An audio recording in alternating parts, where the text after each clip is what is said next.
Mga Lodi, don't skip ads po tayo. Maraming salamat sa patuloy ninyong pagsuporta. Paki-like and share naman dyan mga Lodi. At sa mga gustong mag-donate sa ating GCash or regular na load, mag-comment lang po tayo. Para patuloy tayong makapag-upload ng mga bagong kabanata. Marami pong salamat. Subaybayan natin ang kwento ng isang kabataang nangarap para sa kanyang mga mahal sa buhay. Mula sa pinakamahina tungo sa pinakamalakas. Alamin natin ang kwento ng kanyang buhay.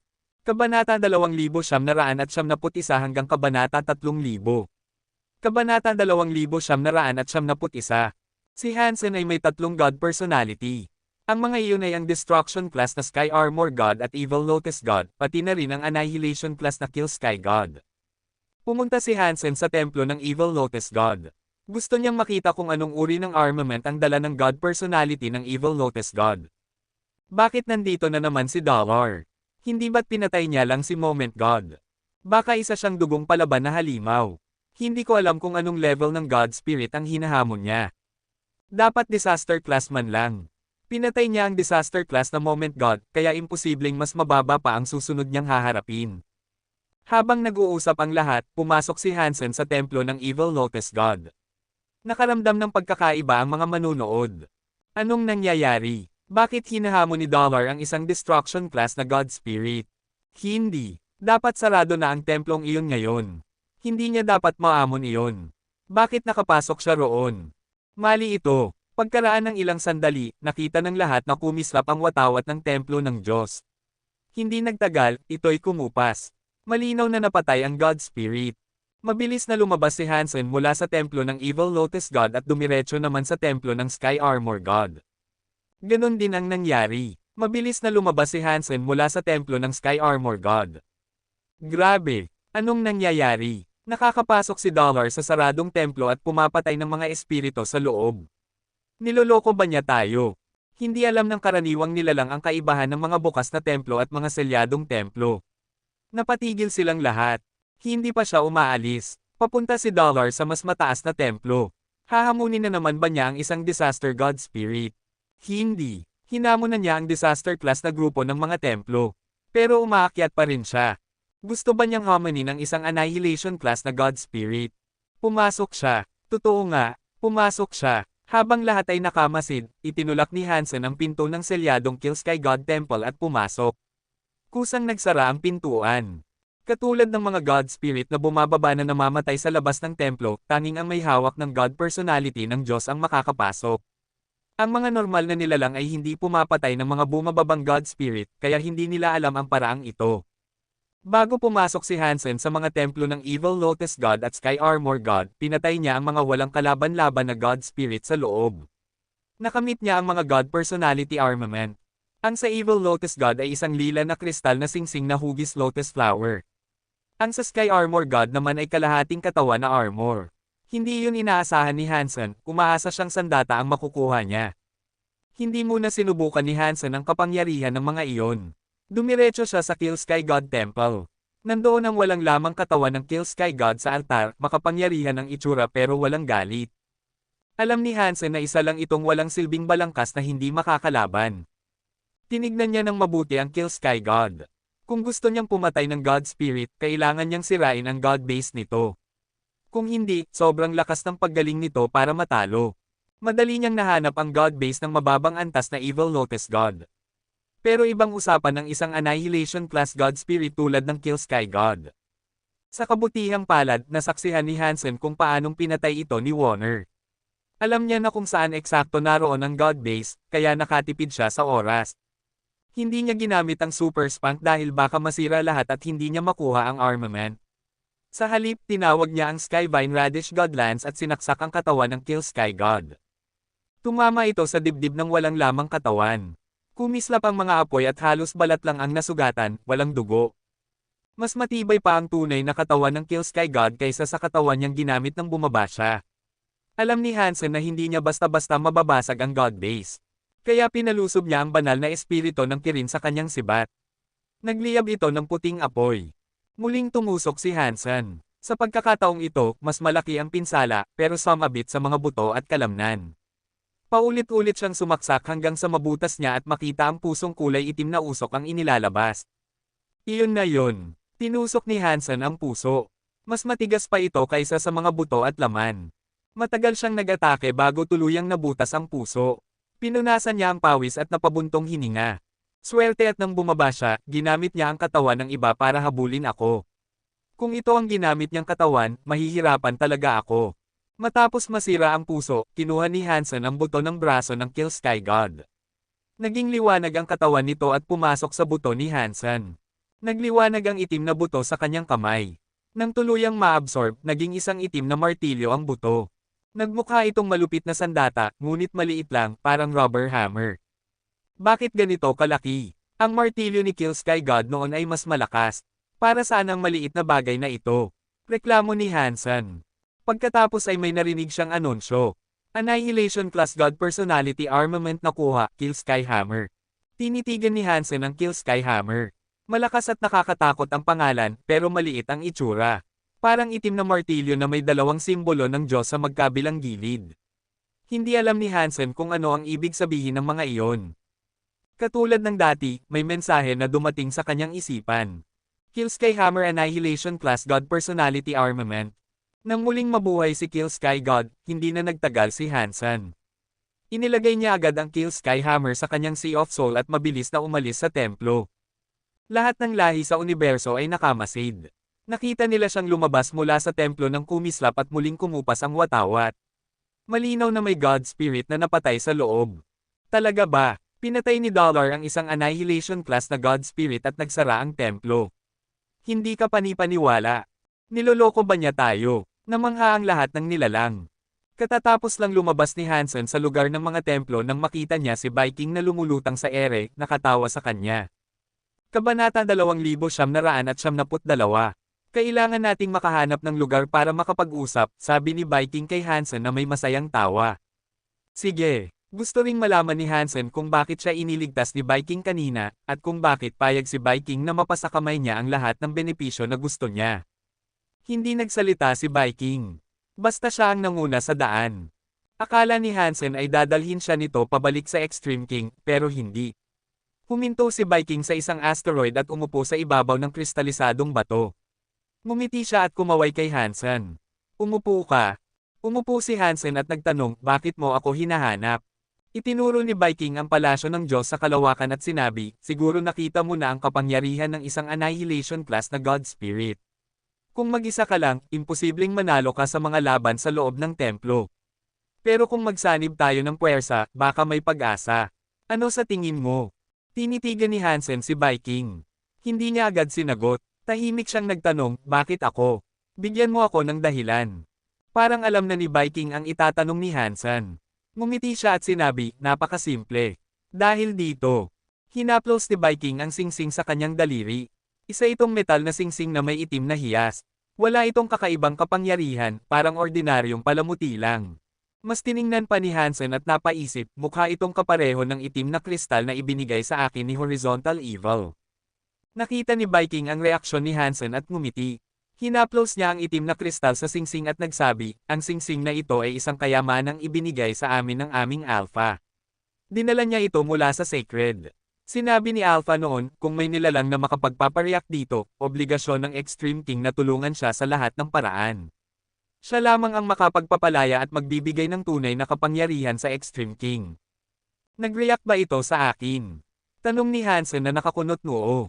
Hindi talaga naniwala si Hansen na isa si Viking na basta susunod sa kanyang Alpha. Para maging hari, dapat matindi ang tiwala nila sa sarili. Hindi basta susunod sa sinabi ng isang lumang pinuno, lalo na't kalaban nila si Hansen. Tumango si Viking. Oo, ang singsing na ito ay ipinamana sa maraming henerasyon, pero ni minsan hindi ito nag-react. Nagsimula na kaming magduda na totoo pa ang sinabi ni Alpha. Pero matapos ang bilyon-bilyong taon, ngayon nangyari. Nang nasa tabi kita, nag-react ito. Ramdam ng kaluluwa ng nagsusuot. Noon ko alam na ikaw ang hinihintay ng Extreme King sa bilyong taon. Tahimik lang si Hansen. Hirap siyang paniwalaan iyon. Oo, mayroong mga taong tapat tulad ni na 9,000 King at ang Demon Lady na tapat kay Chinshu, at naniniwala si Hansen doon. Pero ang buong lahi, sa napakaraming henerasyon, imposible. Matapos ang 3 henerasyon, karaniwang nakakalimutan na ang pinagmulan. Lalo na kung lumaki na sa ibang lugar. Pero ang Extreme King, napakaraming henerasyon na ang lumipas. Kung sinasabi nilang lahat ay nananatiling tapat, parang may problema na sa isip ang naniniwala. Parang nabasa ni Viking ang iniisip ni Hansen. Hinaplos niya muli ang singsing. Siyempre, hindi lang iyon ang dahilan kung bakit ko itinuring ka ng mabuti. Sa sinabing iyon, ikaw ang susi sa kapalaran ng buong Extreme King.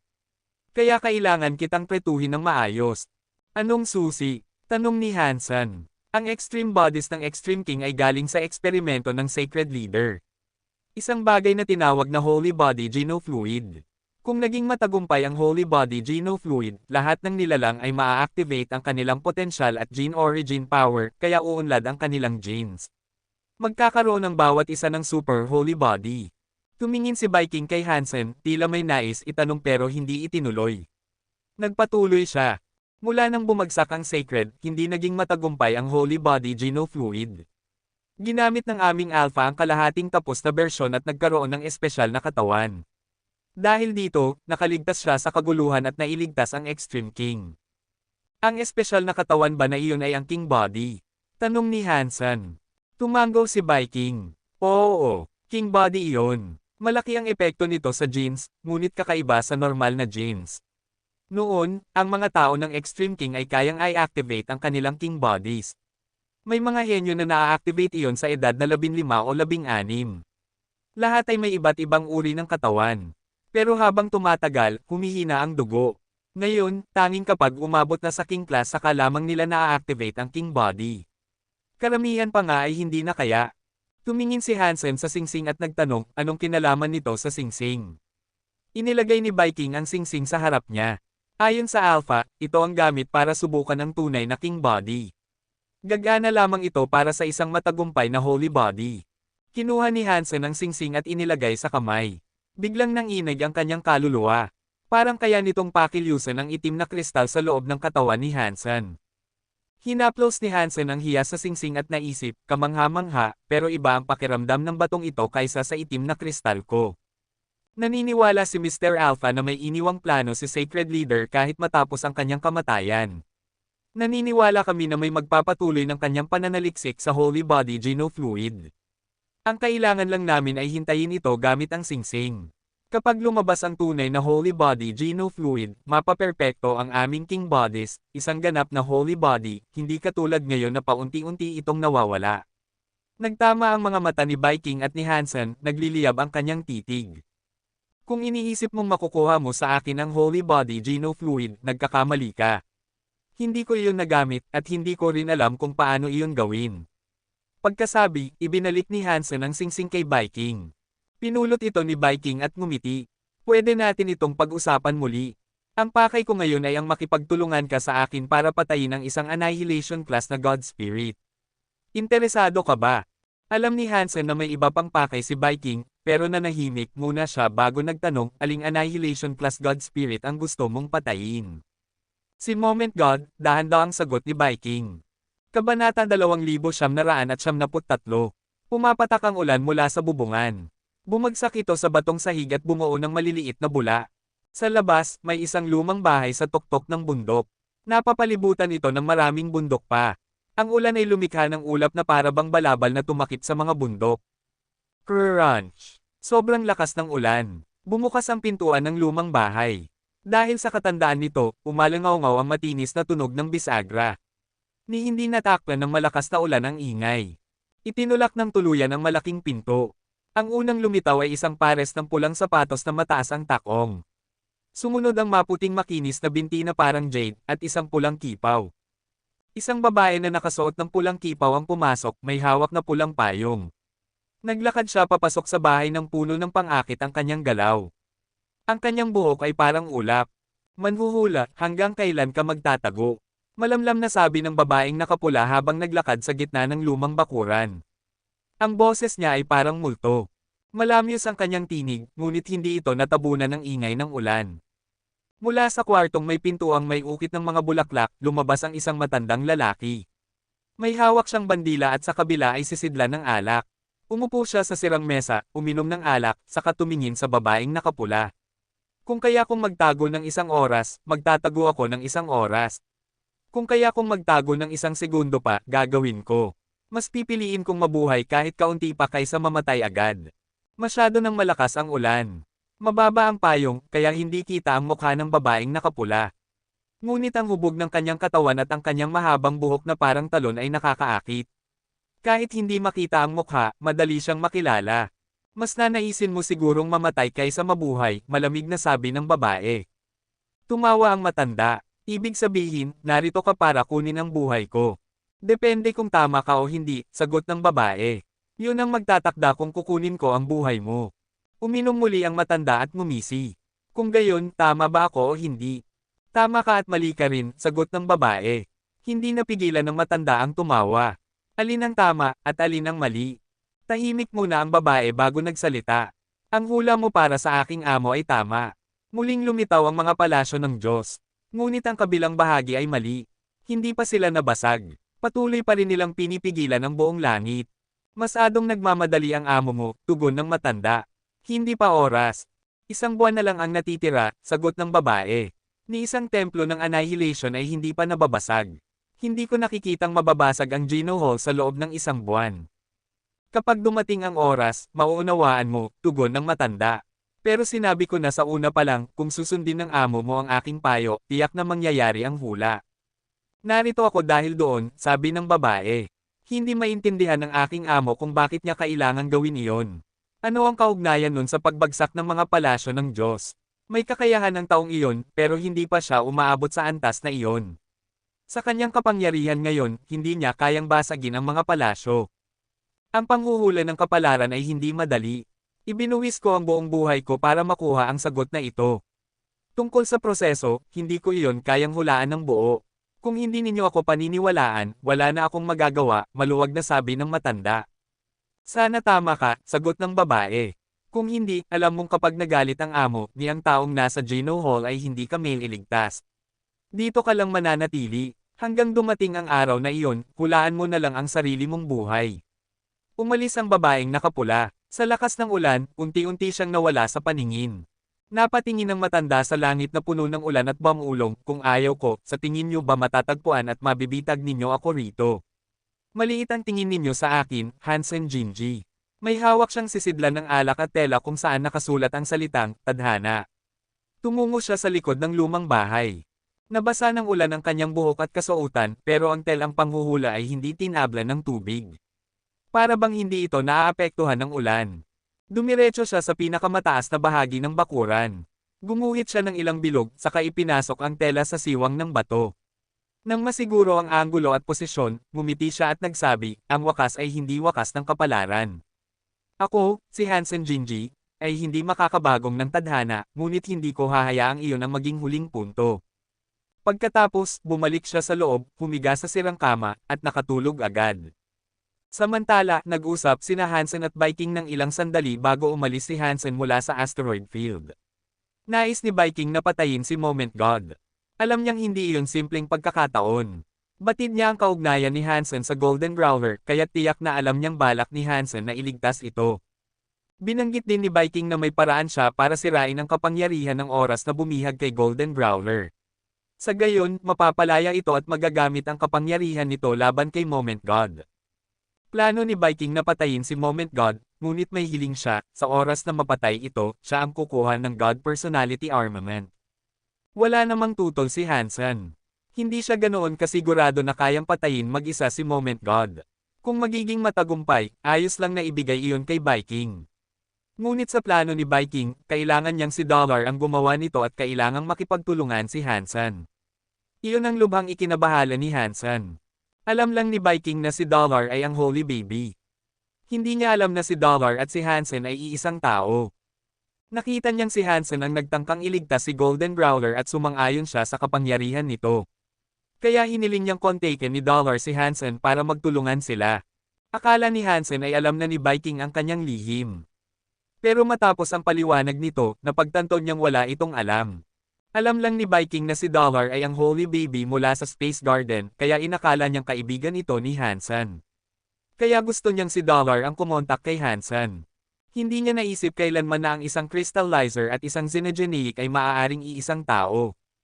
Paano ko hahanapin ang isang Hansen para sa kanya? Mapait ng ngiti ni Hansen. Bagamat maraming mga talento sa Space Garden, wala pa ni isa ang lubos na nahuhubog. Wala siyang mahahanap na makakapagpanggap bilang si Hansen o Dollar. Kabanata 2974. Sa Space Garden, abala ang isipan ni Hansen sa sitwasyon. Bagamat kaya niyang gamitin ang pagkakakilanlan ni Hansen upang tanggihan ang mungkahi, sinikap pa rin niyang mailigtas si Golden Brawler. Isa itong magandang pagkakataon. Kung tatanggihan niya, maaaring maghinala si Viking. Kahit magkaiba ang anyo ni na Dollar at Hansen, hindi iisiping iisa sila ng mga ordinaryong nilalang. Ngunit, ang mga taong tulad ni Viking ay alam na si Dollar ay ang Holy Baby. Kung hindi sabay nalilito si Dollar at si Hansen, maaaring magduda si Viking. Naisip ni Hansen, napakaabala nito para sa akin, pero wala akong pagpipilian. Kailangan kong tanggihan. Hindi siya makaisip ng sapat na solusyon. Kung hihintayin pa niya ang iba pang tao at espiritu na lumakas, saka pa lamang siya maaaring humanap ng papalit na magpapanggap bilang siya. Ngunit sa ngayon, imposible iyon. Beats! Beats! Habang nag-iisip si Hansen, nakarinig siya ng ugong na parang mabilis na pagaspas ng pakpak sa tabi ng kanyang tainga. Napansin niya ang isang maliit na bubuyog sa tabi niya. Nagtaka si Hansen. Paano nakapasok ang isang xenogeneic na bubuyog dito? Ang lugar na ito ay protektado ng Bysema. Hindi ito dapat makapasok. Pang! Naglaho ang bubuyog bilang usok at isang maliit na magandang bata ang bumagsak diretso sa mga bisig ni Hansen. Si Bauer pala iyon. Bauer! Bulalas niya. Nakasuot pa ito ng malaking salamin sa mata. Niyakap ni Bauer ang leeg ni Hansen at nagtawa. Daddy, saan ka ba palagi pumupunta? Bakit hindi mo na ako nilalaro? Sa mga nakaraang araw, napaisip si Hansen. Pagkatapos ay napalakas ang tapik niya sa sarili at biglang iniba ang usapan. Paano ko nakalimutan ang salamin sa mata? Biglang kinabahan at natuwa si Hansen. Agad niyang binuhat si Bauer at nagtanong, Bauer, kaya mo bang gamitin ang salamin para magmukhang katulad ni Daddy? Nagkibit balikat si Bauer at tumango. Kaya ko naman, pero bakit ko gugustuhin? Huwag ka nang magtanong. Sabihin mo lang gaano katagal mong kayang magmukhang ako, sabi ni Hansen. Nag-isip si Bauer at sumagot, malakas ang enerhiya ng katawan mo. Kung gagayahin kita, malakas ang kakainin kong lakas. Siguro mga 1 oras lang. 1 oras, sapat na iyon. Tahimik si Hansen sandali bago nagsabi, subukan mong maging si Daddy ngayon. Mabait si Bauer. Ginamit niya ang kanyang salamin upang ice-scan si Hansen. Pagkaraan ng ilang sandali, naging kopya siya ni Hansen. Magagamit mo ba ito? Inilabas ni Hansen ang kanyang kamay na may apoy ng Zuan Yellow Sutra. Ganito ba? Ginaya siya ni Bauer. Parehong-pareho ang apoy ng Zuan Yellow Sutra sa kamay niya. Natuwa si Hansen. Gumamit siya ng ilang Geno Arts, at natuklasan niyang nagagawa rin ni Bauer ang ilan sa kanyang mga xenogeneic Geno Arts gaya ng Blood Pulse Sutra, Zuan Yellow Sutra, at Jad Eskan. Ngunit hindi niya nagagaya ang Dangshan Sutra at The Story of Genes. Nagpalit si Hansen sa xenogeneic battle body mode at tinanong si Bauer, ano naman kung ganito ang anyo ko? Muli siyang in-scan ni Bauer at naging xenogeneic mode na Hansen din siya. Tulad ng dati, nagamit lang niya ang Blood Pulse Sutra at Jad Eskan, ngunit hindi pa rin ang Dangshan Sutra at The Story of Genes. Sa Super God Spirit mode, hindi rin siya nagtagumpay. Naisip ni Hansen, sapat na ito. Maaari siyang magpanggap bilang Dollar, at ako naman bilang si Hansen mismo. Ibinigay niya kay Bauer ang Evil Lotus Ring, Skybone Armor, at Kill Sky Hammer upang subukan kung magagamit niya. Agad na umilo ang Evil Lotus Ring ng kulay lila at bumuo ng aninong proteksyon sa katawan ni Bauer. Malakas itong pananggalaban sa anumang kapangyarihan.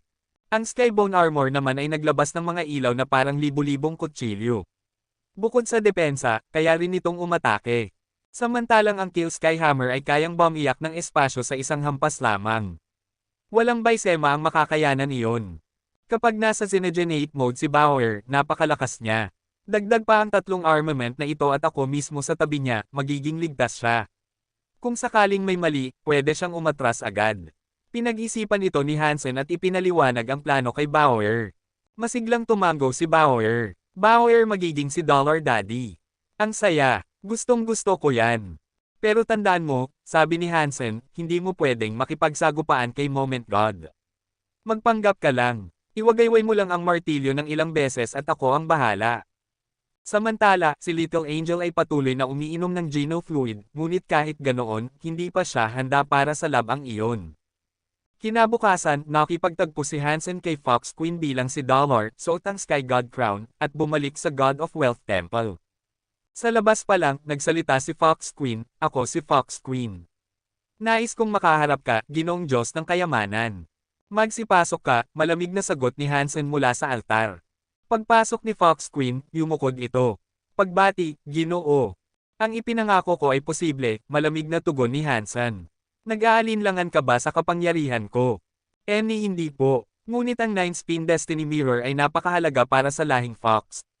Kaya ako kinakabahan. "Patawarin mo ako," sabi ni Fox Queen habang nanginginig at sabay na puno ng pananabik. Kunin mo." Tumibok ng malakas ang puso ni Hansen.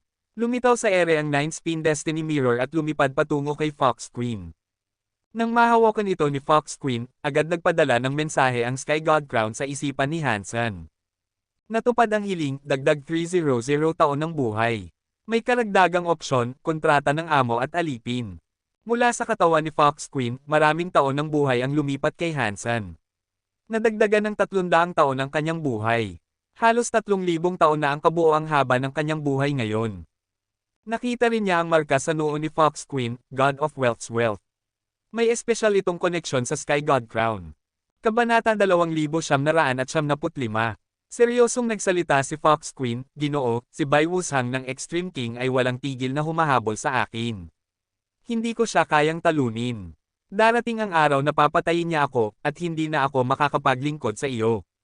Naisip ni Hansen, lintik na Fox Queen. "Alipin ka na nga, pero palihim ka pa ring nag-iintriga. Gusto mong gamitin ako para alisin si Bai Wushang para sayo." Biglang kumabog ang dibdib ni Hansen. Sa noo ni Fox Queen, biglang kumislap ang marka ng God of Wealth. Hawak-hawak ni Fox Queen ang kanyang ulo, hindi niya kinaya ang sakit at gumulong siya sa sahig. Mapatla ang kanyang mukha, umalsa ang mga ugat, at halos lumabas ang kanyang mga mata. Para siyang sisubog anumang sandali. "Ginoo, Ginoo, maawa ka," pagmamakaawa ni Fox Queen. Pinatay ni Hansen ang kapangyarihan ng God of Wealth mark. Tiningnan niya si Fox Queen at malamig na sinabi, "Isa kang alipin ko. Susundin mo lang ang bawat salita ko. Magsasalita ka lamang kung tatanungin kita." "Ginoo, nagkamali ako," mabilis na sagot ni Fox Queen, yumuko siya ng malalim. Ngunit sa kanyang puso iniisip niya, "Matandang ito, huwag mong isipin na makokontrol mo ako habang buhay. Kung hindi ko lang natuklasan ang paraan para basagin ito, hindi ko sana hinayaan na kontrolin mo ako kahit pansamantala." Kinuha ni Hansen ang isang bagay at iniabot kay Fox Queen. "Ito ang aking token. Kapag nakita mo ito, para na ring nakita mo ako. Kung may ibang tao na may hawak ng token na ito at lumapit sa'yo, dapat mo siyang sundin. Kung hindi, alam mo ang kahihinatnan, tama ba?" "Opo, Ginoo," magalang na sagot ni Fox Queen habang tinatago ang token. Pagkaalis ni Fox Queen, nag-isip si Hansen, ang lahi ng Fox ay kilala sa buong universo bilang magaganda at tuso. Ang kanilang impormasyon ay pinakamataas ang antas. Kung makukuha ko ang tulong ng Fox, para na rin akong may mga mata sa lahat ng dako. Pero itong Fox Queen, asawa siya ni Ghostbone General. Sigurado akong marami siyang alam tungkol sa sacred at mga god spirits. Ngayon ay sumusunod siya, pero baka may mas masamang balak siya. Kailangan kong mag-ingat sa tuwing makikipag-ugnayan ako sa kanya. Napansin din ni Hansen ang benepisyo ng Sky God Crown. Dahil sa marka ng God of Wealth, ramdam niya kung nasaan si Fox Queen saan mang bahagi ng universo. Kaya niya itong kontrolin kahit kailan. Kung gusto niyang mabuhay ito, mabubuhay siya. Kung gusto niyang mamatay, mamamatay siya. Pero nang alisin ni Hansen ang Sky God Crown, nawala ang koneksyon. Tanging ang dagdag na 300 taon sa kanyang buhay ang nanatili sa kanya. "Ang trono ko bilang God Spirit ay nagmumula lamang sa Sky God Crown. Hindi talaga ako isang tunay na God Spirit. Pero ayos lang. Hindi ko naman balak maging Diyos. Ang pagkakaroon ng dagdag na mahabang buhay ay sapat na sorpresa." Samantala, sa maliit na hardin ng Extreme King, dumating si Hansen sa anyong Xenogeneic. Naghahanda ng tsaa si Viking at malamig na nagtanong, "Dollar, kumusta ang biyahe mo?" "Matagumpay," sagot ni Hansen. Nakumbinsi ko si Hansen na sumali sa ating kasunduan pero may kondisyon siya. "Ano ang kondisyon?" Tanong ni Viking na hindi man lang tumingin pataas, parang inaasahan na niya iyon. "Kailangan nating ibigay sa kanya ang kayamanang makapagliligtas kay Golden Growler," sagot ni Hansen. "Siya mismo ang magliligtas kay Golden Growler." "Sige, pero ibibigay ko lang iyon sa kanya kapag nasa labas na tayo ng templo ng Diyos sa mismong araw, tugon ni Viking. Ayos lang iyon, sagot ni Hansen habang nakatingin sa itim na singsing na suot ni Viking. Ginoo, maaari ko bang tingnan muli ang singsing na iyan? Bakit? May problema ba? Tanong ni Viking, sabay abot ng singsing kay Hansen. Tiningnan ito ni Hansen at ibinalik. Ginagamit mo ba talaga ang singsing na ito upang subukan ang holy body geno fluid? Tinitigan siya ni Viking. Bakit mo nasabi iyan? Seryosong sagot ni Hansen, maniwala ka man o hindi, hindi ko kailanman ginamit ang holy body geno fluid. Pero nagre-react ang singsing na ito sa akin. Baka may ibang dahilan. Maaari mo bang linawin ang bagay na ito? Nakunat ang noo ni Viking. Iniisip mo bang nagsisinungaling ako? Umiling si Hansen. Kung hindi mo talaga alam, ibig sabihin mali na ang lahat mula pa sa simula. Pero ayos lang, malalaman din natin ang katotohanan. Pagkatapos ay umalis siya gamit ang Galaxy Teleportation. Pagbalik ni Hansen sa Space Garden, nadatnan niya ang isa pang Hansen sa bahay. Tinanong siya nito, kumusta? Biglang naglaho ang dumating na Hansen at naging si Bauer. Tumawa siya, nagre-react sa akin ang singsing na ito. Magaling. Tumango si Hansen. Kahit inaasahan na niya ito, mas kampante siya na natest niya mismo. Naalala niya kung paano naging kakaiba ang kilos ni Viking nang makita siya sa anyong Xenogeneic. Napagtanto niya na ang singsing ay nagre-react lamang sa kanyang Xenogeneic battle body, at hindi sa normal na anyo niya. Kung ganoon, ang singsing na ito ay hindi talaga para sa holy body geno fluid. May ibang dahilan ito. Hindi ko alam kung nagsisinungaling si Viking o kung pati buong Extreme King ay naloko ng mga dating hari. Ngunit hindi na iyon mahalaga. Dumating na ang oras ng pagpupulong. Binalaan ni Hansen si Bauer, tandaan mo, ikaw ang huling papasok at unang lalabas. Huwag kang lalapit kay Moment God. Huwag ka ring makikipaglaban. Hintayin mo lang ako matapos ang kasunduan kay Viking. Suot ni Hansen ang kanyang asul-itim na guhit na balabal at nagtungo na sa mga templo ng Diyos. Naghihintay na roon si Viking at dalawang kasama niya. Ginoo, matagal tayong hindi nagkita. Ayos ka lang ba? Magalang nabati ni Hansen habang yumuyuko. Naisip ni Hansen na marami sanang dadalhin si Viking na mga piling mandirigman ng Extreme King, pero dalawa lang ang kasama nito, at hindi pa galing sa kanilang lahi. Kabanata 2976. Isa sa mga nilalang ay may puting buhok at itim ang balat, mukhang isang matandang unggoy. Ang isa naman ay parang espiritu na kumikinang ng berde, tila isang berdeng multo na halos makita daan. Ang presensya ng dalawang Xenogeneic na ito ay napakalakas. Malinaw na sila ay mga tunay na Diyos na Xenogeneic. Hindi may kikaila iyon. Salamat sa pagdating mo, Godfather Han. Ayos lang ako, pero bakit hindi ko nakikita si Dollar? Nakangiting sabi ni Viking, waring walang pakialam sa dating alitan nila ni Hansen. Sabi ni Dollar kailangan pa niya ng oras para maghanda, tugon ni Hansen. Naghahanda siya ng isang makapangyarihang sandata. Susunod siya mamaya. Tumanggaw si Viking at hindi na nagsalita pa. Itinuro niya ang dalawang Xenogeneic at sinabi, ito ang Sun Moon God Ape. Siya ay isang makapangyarihang tunay na Diyos ng elemento ng oras. Ito naman ang Space Spirit. Isa siyang espasyo na tunay na Diyos na elitista. Sa kanilang tulong, at ang lakas ninyong dalawa ni Dollar, siguradong magiging matagumpay ang ating operasyon. Handa ka talaga, wika ni Hansen. Pagkatapos ay nagtanong siya, paano mo babasagin ang kapangyarihan ng oras na bumihag kay Golden Growler? Ito iyon. Hindi nagpaligoy-ligoy si Viking. Kinuha niya ang isang kayamanan. Isang gintong pares ng jade na gunting. Ang talam nito ay metal na itim ang kulay, at ang hawakan ay gawa sa puting jade. Ang dalawang talam ay hinubog na parang dalawang dragon ng tubig na naglalaro ng perlas. Ito ang Light Scissors. Ginawa ito mula sa mga gene ng dalawang Light Dragon, mga tunay na Diyos na Xenogeneic ng elemento ng oras. Pinatay ng aming alpha ang mag-asawang dragon, at gamit ang bihirang materyales at iba pang gene, inabot ng maraming dekada bago mabuo. Ang Light Scissors ay mabisang panlaban sa mga kapangyarihan ng oras at Baisema. Madaling mababasag ang kapangyarihan ng oras ni Golden Growler gamit ito.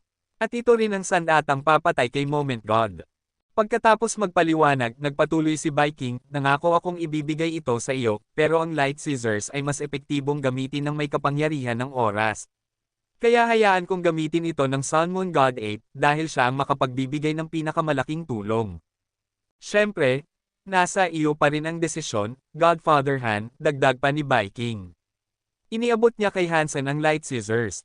Sinubukan ni Hansen gamitin ang sariling lakas, ngunit hindi niya ito ma-activate. Kailangan ng kapangyarihang kaugnay ng oras para magamit ang ganitong klaseng tunay na Diyos na sandata. Naisip ni Hansen, ang tuso. Alam niyang wala akong kapangyarihang oras, pero hindi niya binanggit na tanging si Sun Moon God Ape lang ang tunay na makakagamit nito. Gusto niya akong pilitin na ipagamit sa kanya.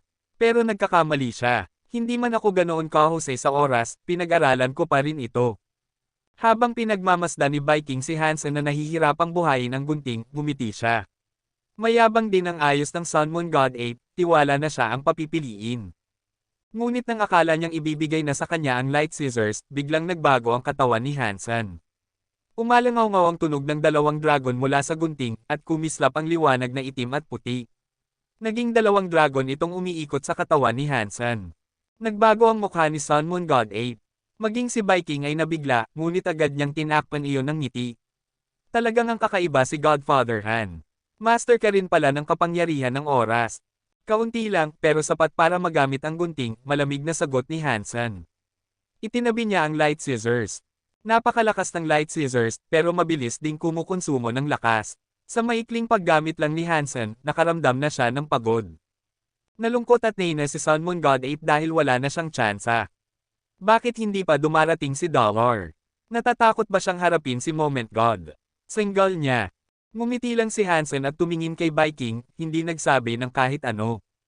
Naisip niya, bagaman hindi alam ni Viking na iisa lang si Hansen at si Dollar, baka magsimula siyang maghinala. Ang kasunduang ito marahil ay isang pagsubok. Mabuti na lang at magagamit ni Bauer ang sunglasses, kung hindi, baka mahuli niya. Sa oras na iyon, dumating si Bauer sa anyo ni Dollar. Pasensya na at nahuli ako, sabi niya, ginagaya ang boses at estilo ni Hansen. Mabuti at nandito ka na, sagot ni Viking na nakangiti. Kung nandito na tayong lahat, mabuti pang pumasok na agad bago may mangyaring masama. Hinugot ni Hansen ang shield of the Medusa's gaze. Hawak niya ang light scissors at ang kalasag habang ginagamit ang kanyang time area. Magaling, sabi ni Viking. Walang tumutol. Isa-isa nilang kinuha ang kanilang mga tunay na Diyos na sandata at personality armament. Si Bauer ay nagbukas ng Evil Lotus Bysema at isinuot ang Skybone Armor.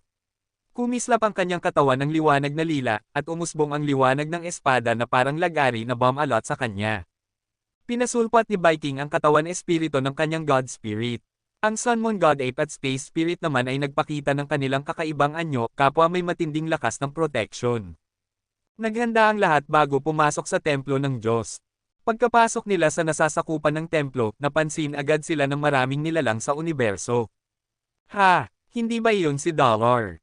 Pupunta na naman siya para patayin ang isang God Spirit. Bakit kasama niya si Viking? At naroon din si Godfather Hansen. Noong nakaraan, pinasabog siya ni Moment God. Ang tapang niyang bumalik. Ang dalawang Xenogeneic na iyon ay hindi pangkaraniwan. Napakalakas ng grupong ito. Aling God Spirit kaya ang hahamunin nila? Disaster class siguro. Ano ka ba? Si Dollar nga kaya ang pumatay ng isang disaster class God Spirit mag-isa. Kung nagsama pa sila ni Viking at ni Godfather Hansen, baka Annihilation class ang target nila. Maraming malalakas na nilalang sa universo ang nakatingin sa kanilang paglapit. Samantala, sa isang palasyo sa pulang dwarf planet, may isang babae na nakasuot ng pulang kipaw at may pulang payong. Nakatingin siya sa kalangitan. Master, hahamunin na naman ni Hansen si Moment God. Susundin ba natin ang sinabi ni Han Jinji? Nakasandal si Human King sa kanyang trono, waring nakangiti pero hindi. Pinagmamasdan niya sina Hansen at ang iba pang pumapasok sa templo. Malamig na wika ng babaeng may pulang payong, kahit wala ng tagapagmana si Han Jinji, hindi niya dapat gawin ito. Si Hansen ay apo sa tuhod niya, kaya may koneksyon pa rin sila. Marahil ginagamit lang niya tayo para tulungan si Hansen na makalusot. Kabanata 2997. Kada rating lang ni Hansen sa templo ni Moment God. Agad niyang ginamit ang Galaxy Teleportation. Bigla siyang nasa harap ni Golden Growler na nakulong ng kapangyarihan ng Diyos ng oras. Iwinasiwas niya ang light scissors patungo kay Golden Growler. Beats! May dumating na din nakikitang alon mula sa gitna ng templo ng Diyos. Kitang-kita ito ng mga mata. Bigla itong kumalat na parang alon at pinabagal ang daloy ng oras. Pero hindi naapektuhan ang kapangyarihan ng light scissors. Ang dalawang dragon, isa'y itim at isa'y puti, ay nagtagpo at diretso kay Golden Brawler. Pinunit nila ang baluktot na espasyong kumulong sa kanya na parang simpleng papel. Dong! Nang malapit ng maputol ang kulungan ng kapangyarihan ng Diyos sa paligid ni Golden Brawler, biglang nakaramdam ang lahat ng pagkahilo. Hindi nila nakita kung ano ang nangyari. Nakatayo na agad si Moment God sa harap ni Golden Brawler. Iniwas-iwas lang niya ang mahabang jade na daliri at tinamaan ang ulo ng dragon ng light scissors, dahilan para lumipad ito palayo. Sunmon God 8, sigaw ni Viking. May 3 ulo at 6 na kamay ang kanyang espiritong protection. Medyo naapektuhan siya pero napilitan niyang basagin ang kapangyarihan ng pagkaantala sa oras.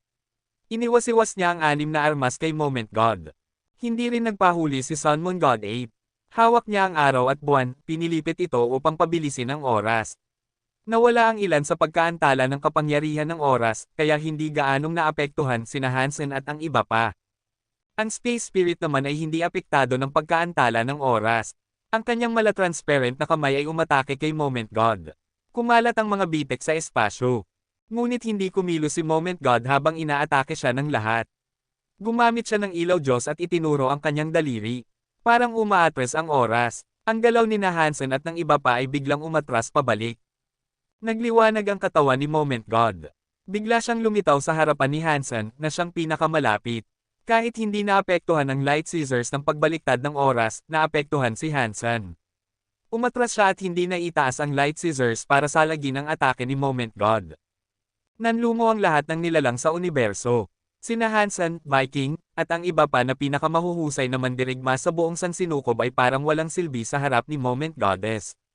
Boom! Biglang may malakas na dagandong sa loob ng templo ng Diyos. Hawak ni Dollar ang maliit na itim na martilyo at inihampas ito sa paligid ng espasyo. Biglang nagsulputan ng napakaraming bitek sa templo ng Diyos. Dumyugo sina Hansen, Viking, Sunmon God 8, at Space Spirit. Ang pinakanakagulat ay hindi na gumagana ang kapangyarihan ng pagbalik ng oras. Dumyugo ang bibig ni Moment God ng dugo Diyos. Grabe! Ang lakas ni Dollar. Martilyo lang ang ginamit pero nasaktan si Moment God. Sigaw ng lahat sa gulat. Hindi rin inasahan ni Hansen na ganoon kalakas ang Kill Sky Hammer. Binabasag nito ang oras at espasyo. Kahit ang rewind time power ay hindi nakaligtas. Pang! Pang! Pang! 3 beses muling inihampas ni Bauer ang martilyo. Ang mga simbolo Diyos dito ay kumikislap.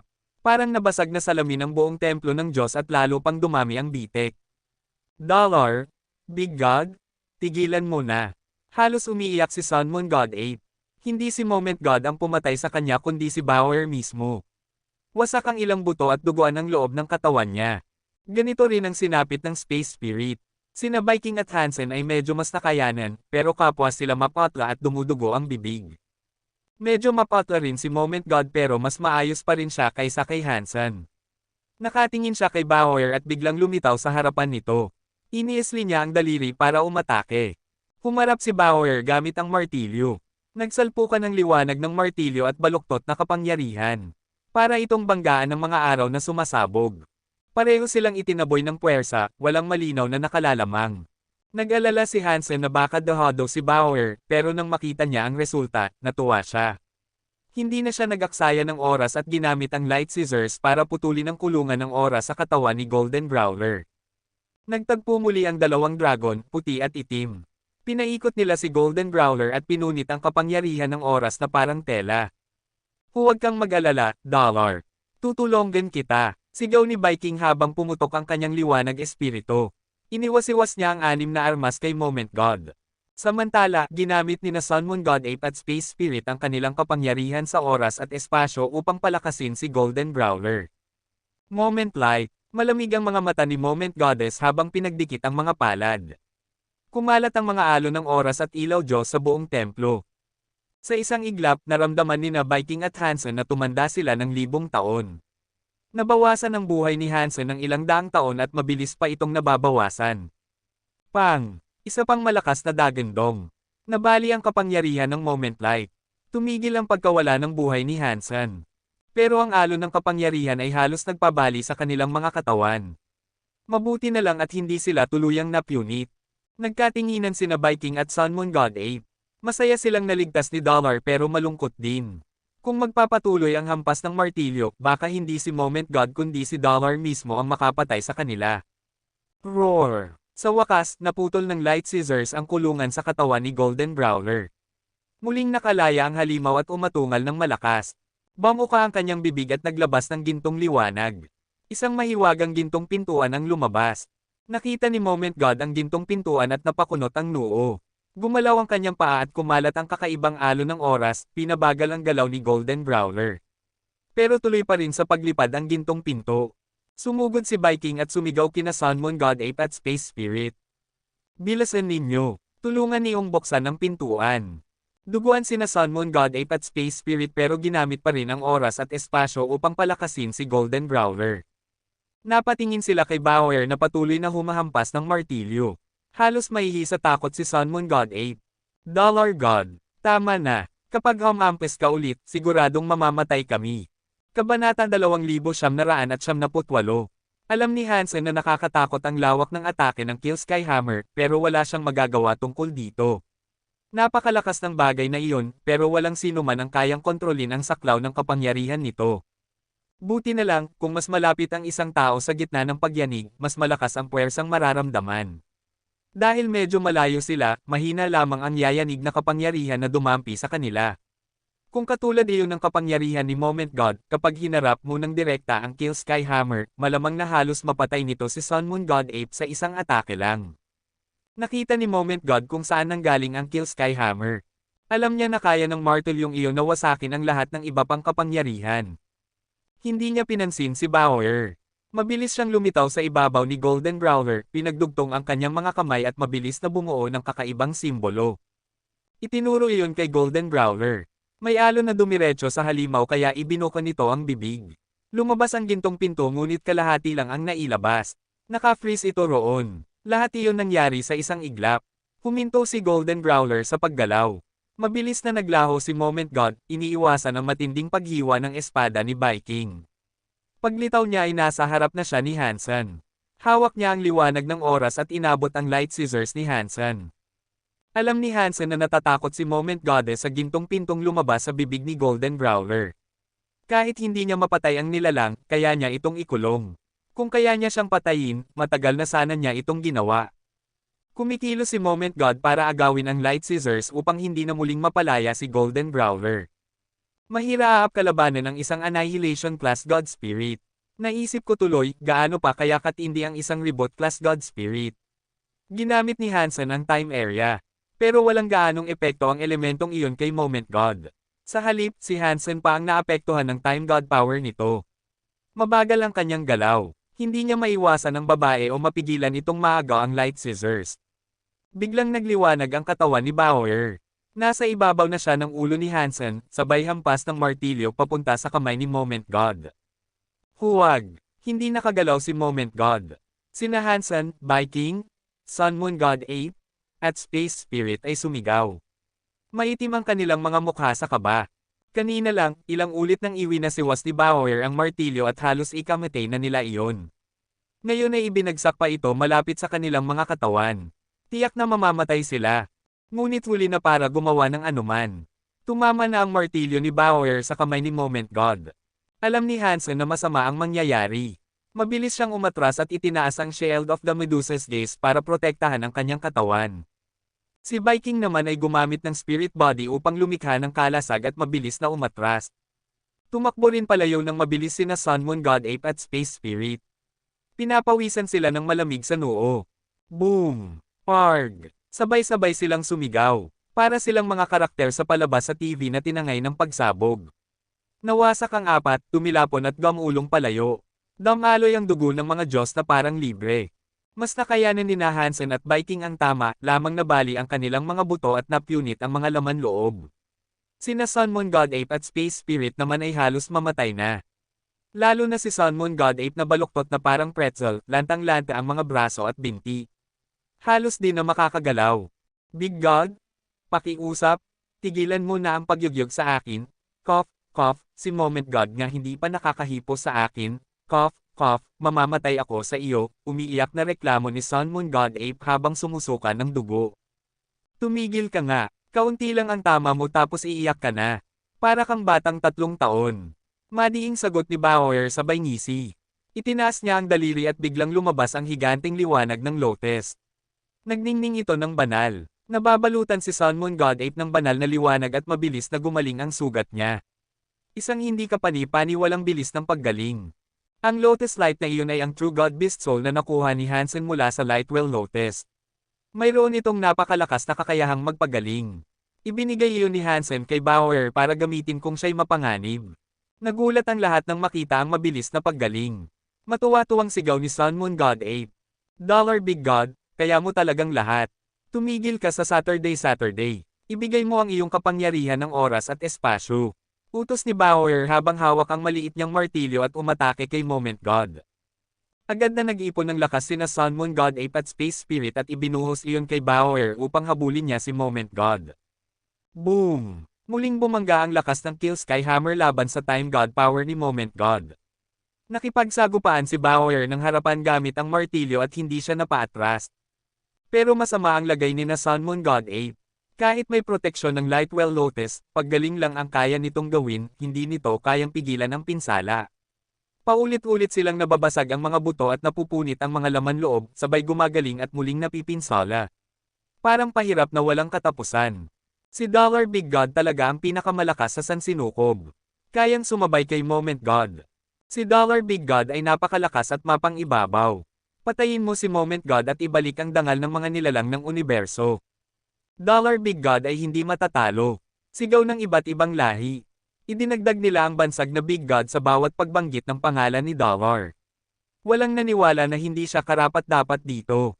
Para sa karamihan sa sansinukob, si Dollar ang pinakaunang pinakamalakas na nilalang. Ang ibang mga True God ay parang mahina lang kumpara sa kanya. Kaya't tinawag siyang Big God upang ihiwalay siya sa lahat ng iba pa. Interesante, bulong ni Human King habang nakapikit ang mga mata, pinagmamasdan ang laban ni Bauer at Moment God. Sandali siyang tumitig ng may kakaibang ekspresyon. Nasa likod niya ang babaeng nakapula at nagsabi, sa tingin ko, mas malaki ang tsansa ni Dollar na lampasan ang antas na iyon. Pero bakit gusto ni Han Jinji na tulungan natin si Hansen? Hindi kaya dahil lang sa pagkiling.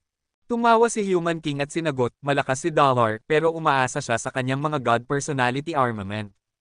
Mayroon siyang Evil Lotus Bisema at Skybow Knife Armor. At ang martilyo, kung hindi ako nagkakamali, iyon ang God Personality Armament ni Kill Sky God. Malamang bumaba si Kill Sky God para patayin siya, pero siya ang pumatay rito at nakuha ang sandatang iyon. Si Kill Sky God ay pumasok sa katawan ng iba at bumaba dito. Tanong ng babaeng nakapula, kahit mahina iyon, napakalaking bagay pa rin ang mapatay siya.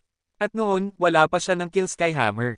Tumango si Human King. Bihira ang batang ito. Hindi ko alam kung sino ang lumikha ng ganitong halimaw. Napakakomplikado ng kanyang mga jin, higit pa kaysa sa mga nilalang ng mga sanctuary. Habang nag-uusap ang lahat, lumapit si Hansen kay Golden Growler dala ang light scissors. Alam niyang wala ng gaanong oras si Bauer. Kailangan niyang tapusin ang laban para mailigtas si Golden Growler. Sa gitna ng matinding labanan, baka hindi tumagal si Bauer ng 1 oras bago maubos ang kanyang kapangyarihan. Kabanata 2999. Paulit-ulit na iwinawasiwas ni Bauer ang martilyo. Sunod-sunod ang malalakas na pagsabog. Nakakatakot ang kapangyarihan na kumakalat, alon matapos ang alon. Dahil ang mapanirang puwersa ay makakasakit sa lahat, napilitan si Moment God na kumilos ng mabilis. Kaya pa rin niyang makalusot, pero kahit pa ang isang sandali ay gawing walang hanggan, kaya pa ring basagin ng Kill Sky Hammer ang lahat. Ang pag-ikot ng oras ay nakakabalik lamang ng maikling yugto ng panahon, hindi nito kayang harangin ang sumasabog na kapangyarihan ng martilyo. Nakita ni Moment God na muling babasagin ng light scissors ni Hansen ang time trap kay Golden Growler. Napakunot ang noo niya. Hindi sapat si Kill Sky God para matawag na panalo o talunan, malamig niyang sabi. Itinaas niya ang kanyang jade na kamay at hinayla ang isang hibla ng buhok. Ang dating nakatali niyang buhok ay bumagsak na parang talon, umabot hanggang bukong-bukong. Kakaiba ang buhok na iyon, parang kristal, at ang bawat hibla ay mistulang karayom. Pinadjete niya iyon sa mga daliri. Tahimik at seryoso siyang nakatingin habang itinataas ito sa kanyang mukha. Ang 10,000 kasanayan ay malakas, ngunit ang oras ang hari. Walang hanggan, walang katapusan, ngunit tulad ng isang ibong dumaraan sa siwang, maaari itong mangyari sa isang iglap. Isang segundo ang maaaring maging walang hanggan o maaari ring isang kisap. Ang isang segundo ay wala, kaya tanggapin mo ang aking galit, Moments End. Habang binibigkas ito ni Moment God sa malamig at banal niyang tinig, isang higanting anino ng orasan ang lumitaw sa kanyang harapan. Wala itong karayom para tukuyin ang oras. Hinawakan ni Moment God ang buhok at ipinasok ito sa plato ng aninong orasan. Sumikat ang kakaibang enerhiya. Beats! Biglang naging solid ang aninong orasan. Para itong sinaunang kampana ng simbahan, napakaluma at sagrado. Ngunit iisa lang ang karayom nito. Walang oras, minuto, o segundo, iisa lamang. Katsa! Tumalo ng karayom mula sa 12 papuntang 1. Pagkaraan nito, biglang nagiba ang lahat ng oras sa loob ng God Temple. Wala ni isa ang nakaunawa kung anong kapangyarihan iyon, kaya wala ring nakapigil. Hinugot ni Hansen ang light scissors. Naging 2 liwanag na dragon, isa puti at isa itim, at pinunit ang kapangyarihang nagkukulong kay Golden Brawler. Nakawala muli ang halimaw at ibinuga ang gintong pinto. Nayanig sina Sun Moon God Ape at Space Spirit. Damyugo ang kanilang mga bibig habang binibigyan pa rin ng kanilang oras at espasyo na lakas si Bauer. Napilipit ang kanilang mga mukha. Nakangiti si Viking, tinitingnan si Golden Brawler at may nais sanang sabihin. Ngunit bigla na namang bumalik ang lahat. Muli, si Hansen ay iniuunat ang light scissors patungo kay Golden Brawler. Muli, damyugo sina Sun Moon God Ape at Space Spirit. Muli ring ngumiti si Viking. Muli ring ibinagsak ni Bauer ang kanyang martilyo, at muling nayanig ang buong kalawakan. Paulit-ulit itong naganap, parang maikling video na paulit-ulit na umuulit ng walang katapusan. Lahat ay naipit sa isang siklo. Maging si Moment God ay nakulong din sa parehong siklo. Inulit niya ng paulit-ulit ang kanyang mga galaw. Natigilan ang lahat ng nilalang na nakasaksi. Ayon sa alamat, bawat God Spirit sa kanilang templo ay may espesyal na God skill, wika ng Sky Palace Leader, kumikislap ang mga mata. Mukhang ang kay Moment God ay itong Moments End. Nagagawa nitong paikot-ikutin ang oras ng walang hanggan. Napakalakas ng espesyal na kasanayan na ito. Nakunat noo ang first seat ng Sky Palace at sinabi, ngunit ang Moments End ay nakakulong din siya. Hindi ito para sa kanyang kapakinabangan. Maging siya ay naipit sa loop. Patay na lugar na ito ngayon. Maliban na lang kung makawala ang templo mula sa kontrol ng God Palace, apektado rin ito ng mga patakaran. Kaya pati siya ay hindi rin makakawala. Kaya niya ginamit ito dahil natatakot siya sa gintong pintuan ni Golden Brawler. Nakakatuwa, ano ba ang nasa likod ng pintong iyon at takot na takot ang isang Annihilation Class God Spirit? Tanong ng Sky Palace Leader habang nakatitig kay Golden Brawler. Ngunit ang gintong pinto ay paulit-ulit lang, lumalabas ng kaunti, bumabalik ng kaunti. Hindi ito tuluyang bumubukas. Wala rin itong silbi, sabi ng first seat. Kung sino man ang pumasok, malulubog lang sa loop ng oras. Tapos na sila, pero mabuti na rin iyon. Si Hansen ay pinili ni Sacred Leader at may Holy Kirin. Maaaring balang araw ay manggulo siya. Si Dollar naman ay lalo pang misteryoso. At si Viking, laging kainahinala. Kung hindi sila naipit dito, siguradong mangugulo sila. Ngayon, para itong paglilinis sa ating mga problema. Umiling ang Sky Palace Leader. Hindi ganoon kasimple. Ang matatandang iyon ay puno ng pakana, at ngayon lang sila nagkaroon ng pagkakataon. Hindi nila basta-basta pakakawalan ito. Ang pagkakaipit ni Hansen ay simula lang. Hihintayin nila ang iba na unang kumilos. At kung kumilos nga sila, tanong ng first seat, sino pa ba ang katulad ng Sacred Leader na pumapatay ng mga God Spirit na parang aso? Sino pa ang makakarating sa Geno Hall? Babuka pa sana ang bibig ng Sky Palace Leader nang biglang may lumitaw sa kalawakan. May isang nilalang na pumasok sa walang hanggang siklo ng Moment God Temple. Nagulat ang lahat. Sino ang may lakas ng loob na pumunta roon? Lahat sila'y napatingin. Isang babae ang dahan-daang naglakad. Naka-red kipaw at pulang high heels. May hawak siyang pulang payong na papel. Habang naglalakad, nakikita ang kanyang mahahabang puting binti at perpektong hubog ng katawan. Para siyang isang obra. Ngunit hindi siya ang pangunahing punto. Ang payong ay hindi para sa kanya. Para siya lang isang tagapagdala. Ang payong ay para sa lalaking nasa unahan niya. Maingat niyang hawak iyon para hindi masikatin ng araw ang lalaki. Magkasama silang naglakad papasok sa espasyo ng Moment God Temple. Natakpan sila ng pulang payong at hindi makita ang kanilang tunay na anyo. Para silang anino na naglalakad. Nakapasok sila sa siklo ngunit hindi sila naapektuhan ng loop ng oras. Hindi na makapaghintay at umatake agad, ha? Ano ang pakay nila sa Moment God Temple? May tao pa bang nasa loob? Nakakunot noo ang Sky Palace leader. Kabanata 3000. Habang lahat ay nakatingin, isang lalaki at babae ang lumapit kay Hansen na patuloy pa ring inuulit ang kanyang galaw gamit ang mga light scissors. Hindi siya makaalis dito. Wala siyang ibang magagawa. Sino ang dalawang ito? Kahit na si Hansen ay nakulong sa loop, hindi naman nahuli ang kanyang isipan sa siklo. Malinaw pa rin ang kanyang pag-iisip at alam niya ang nangyayari. Nagtataka siya habang pinagmamasdan ang lalaki at babae na lumapit sa kanya. Dahil sa liwanag ng pulang payong, hindi niya makita kung sino ang dalawang taong nasa ilalim nito. Gusto ni Hansen malaman ang sagot at ganoon din ang lahat ng nilalang sa sansinukob. Sa Space Garden, nagsalita si Wang Yuhang ng may pag-aalala. Sila lang ang kayang makalusot sa limitasyon ng kapangyarihan ng Moment's End. Ligtas kaya si Hansen at ang iba? Kung papunta sila doon, siguradong kalaban sila, sabi ni Wang Fujing na nakakunot noo. Walang dadang mapapanganib si Hansen at ang mga kasama niya. Ililigtas ko siya. Tumayo si Xi Jinping, nagliliyab ang kanyang mga mata. Huwag kang umaksyon, malamig na sabi ni Moment Queen habang nakasandal sa pintuan. Walang saysay ang pumunta roon.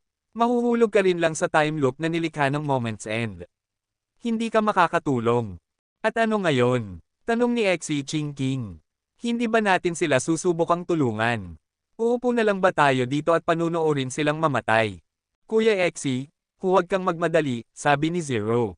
Tama si Moment Queen. Kung pupunta tayo ngayon, walang silbi. Mas marami lang ang mamamatay sa atin.